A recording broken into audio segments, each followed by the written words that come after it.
આત્મીય મિત્રો, આજના સમયમાં કોઈ મોટું દાન કરે ત્યારે આપણે એમને એવું કહીએ કે આ તો વીર ભામાસા છે, એના નામ પાછળ વીર ભામાસા લખાય. તો આ વીર ભામાસાના એક વ્યક્તિ, જે વ્યક્તિનું નામ છે, એક બિરુદ થઈ ગયું, એક સન્માન થઈ ગયું, એક એવોર્ડ થઈ ગયું. તો જેના નામનું સન્માન થયું, જેના નામનું એવોર્ડ બની ગયું, જેના નામનું બિરુદ બની ગયું, એવા વીર ભામાસાનો જન્મ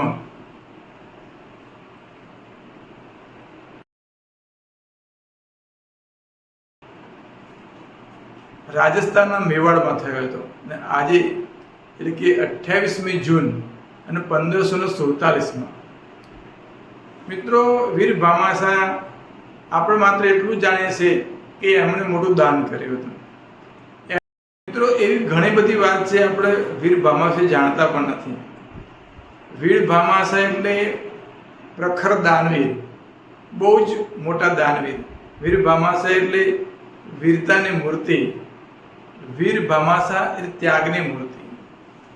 વીર ભામાસા એટલે અપ્રતિમ દેશભક્તિનું પ્રતીક અને સાથે સાથે જબરજસ્ત દેશભક્ત.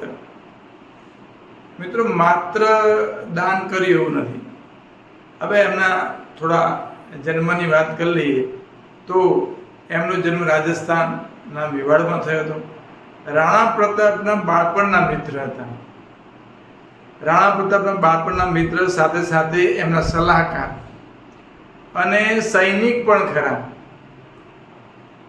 આપણને જો એમ થાય કે સૈનિક કઈ રીતે, તો વીર ભામાસાના પોતાના ભાઈ તારાચંદ, એ બંને છે ને એ મહારાણા પ્રતાપના સેનામાં યુદ્ધમાં નિપુણ હતા અને મહારાણા પ્રતાપની સેનામાં એક નિપુણ યોદ્ધા પણ હતા, સૈનિક પણ હતા.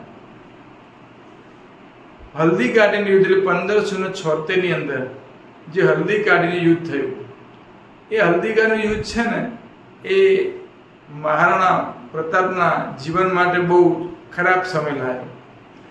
મહારાણા પ્રતાપને જંગલમાં જવું પડ્યું. અકબરે તો એમને ઓફર કરી હતી, પ્રલોભન આપ્યું હતું.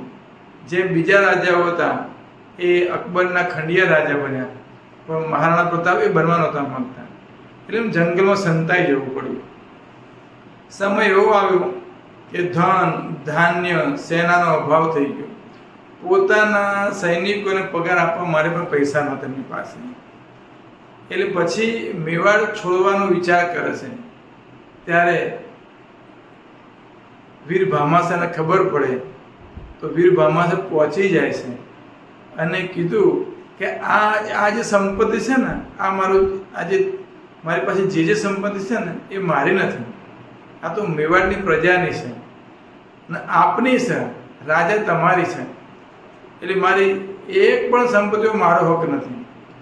આ તમે તમામ મારી સંપત્તિ તમે લઈ લો, પણ મેવાડ છોડવાની વાત ના કરશો.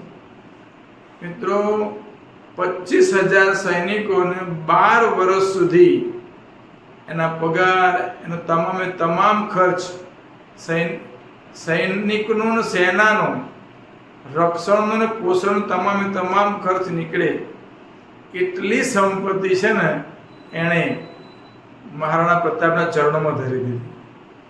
એટલે એમ કહેવાય કે વીર ભામાસા દાનવીરમાં દાનવીર. કર્ણ પછી કોઈનું નામ આવે તો એ વીર ભામાસાનું નામ દાનવીરમાં.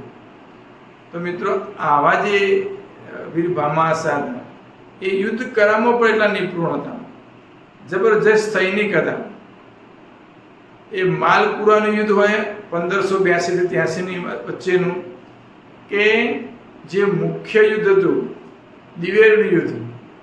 આ દિવેરનું યુદ્ધ છે ને એ મહારાણા પ્રતાપનો ટર્નિંગ પોઈન્ટ સાબિત થઈ ગયો હતો અને એની અંદર બંને ભાઈઓ સેનાપતિ તરીકે કામ કર્યું હતું. દિવેરનું યુદ્ધ છે ને એ મેવાડનું મેરેથોન કહેવાય અને સેનાપતિ બંને ભાઈઓ બન્યા અને મહારાણા પ્રતાપે તો પછી એ અકબરનો જે સુલતાન હતો, સુલતાન ખાન એનો સેનાપતિ, એને હરાયો હતો છાપામાર પદ્ધતિ. અને ભામાશાની યોજના એવી હતી કે ભાઈ આ જેની જે સપ્લાય લાઇન છે ને બંધ કરી દેવાની, જે અનાજ પુરવઠો પહોંચતો હોય એ બધી જે લાઈનો બંધ કરી દેવાની. આ રીતે ભામાશાની મદદ મળ્યા પછી મહારાણા પ્રતાપે મોટા ભાગના પ્રદેશો, મોટા ભાગના કિલ્લાઓ જીતી લીધા હતા. 1-2 કિલ્લાને બાદ કરતાં એ મોટા ભાગના કિલ્લાઓ એ જીતી શક્યા હતા. અને એક રાજા જે પોતે મેવાડ છોડી અને જતા રહેવા માગતા હતા, બરાબર, નાસીપાસ થઈ ગયા હતા, હિંમત હારી ગયા હતા, તો ખરા સમયે ખરા ટાણે આવીને ભામાશાહે મદદ કરી. અને એ મદદ, એ દાન છે, એ દાનના કારણે ફરીથી મહારાણા પ્રતાપ એ પોતાનું જે વચન, જે ટેક લીધી હતી, આપણે મહારાણા પ્રતાપનો વિડીયો બનાવી મૂકેલો છે, જોઈ લેજો. એટલે એ વસ્તુ એ કરી શક્યા. તો વીર ભામાશાને આપણે યાદ કરીએ, એમના કાર્યને યાદ કરીએ, દેશભક્તિને યાદ કરીએ. કેમ કે વીર ભામાશા છે ને, જો દેશની અંદર વીર ભામાશાઓ હશે તો દેશ છે ને એ સમૃદ્ધ બની શકવાનો છે. તો આજે એમની જન્મ જયંતિ છે, એમના કાર્યને યાદ કરીએ, એમના બલિદાનને પણ યાદ કરીએ.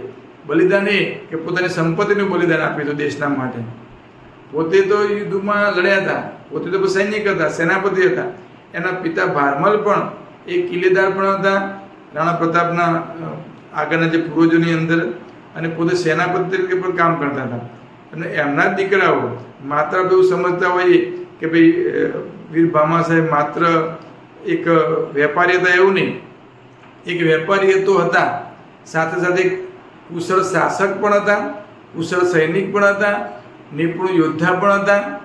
અને એમણે માત્ર યુદ્ધની અંદર ભાગ લીધો એવું નહીં, પણ જૈન ધર્મની અંદર એમણે ઘણા બધા મંદિરો પણ બનાવ્યા છે. વસ્તુપાલ તીર્થપાળે જે દેલવાડા દેરા બનાવ્યા હતા, એનું પુનરુદ્ધાર કરવાનું કામ, ફરીથી મકાન, એ જ મંદિરનું સારા કામ કરવાનું પણ વીર ભામાશાહે કર્યું હતું. દાનવીરની સાથે સાથે ધર્મશાળાઓ પણ બનાવી હતી. અને સાથે સાથે આવા જે ધાર્મિક કામ પણ પોતે કરતા હતા. એટલે મંદિરો બનાવવા, મંદિરનું પુનરુદ્ધાર કરવું, મહારાણા પ્રતાપને મદદ કરવી, પોતે એક સૈનિક તરીકે કાર્ય, આવા વિશાળ બધા ખૂબ જ કામ કર્યા હતા.